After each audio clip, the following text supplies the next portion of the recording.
Les Abbassides sont ceux qui ont eu le califat après la dynastie des Omeyyades, et ils ont eu parmi eux un calife qui était un homme de bien, un calife droit, le calife Haroun al-Rachid.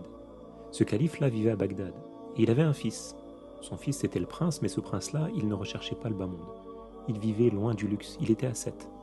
Parmi ses habitudes, il visitait les tombes afin que ça l'exhorte, qu'il se rappelle que ces gens qui sont dans les tombes aujourd'hui, il y a quelques années, ils marchaient sur terre, tout comme lui, il marche sur terre aujourd'hui.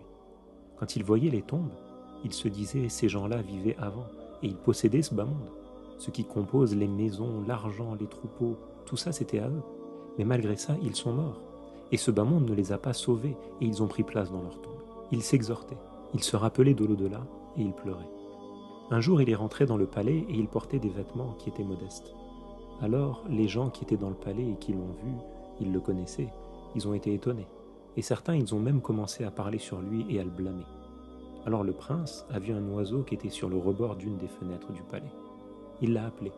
Ô oiseau, par celui qui t'a créé, pose-toi sur ma main.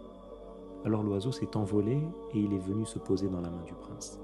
Le prince par là, il voulait leur montrer ce qui compte, ce n'est pas les habits, ce n'est pas l'argent, mais ce qui compte en réalité, c'est d'être parmi ceux qui sont agréés par Allah, qui ont un haut degré selon le jugement de Dieu.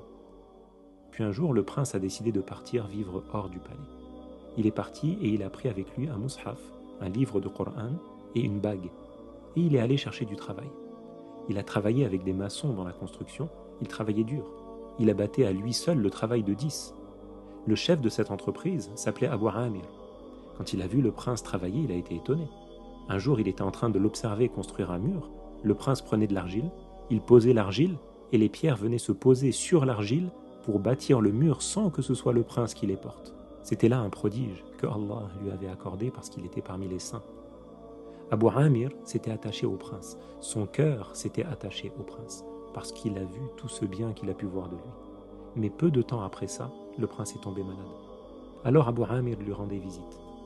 Alors que le prince était proche de la mort, il a dit à Abu Amir, « Lorsque mon âme quittera mon corps, lave-moi, enveloppe-moi dans ma djoubba. » C'était une vieille djoubba qu'il avait.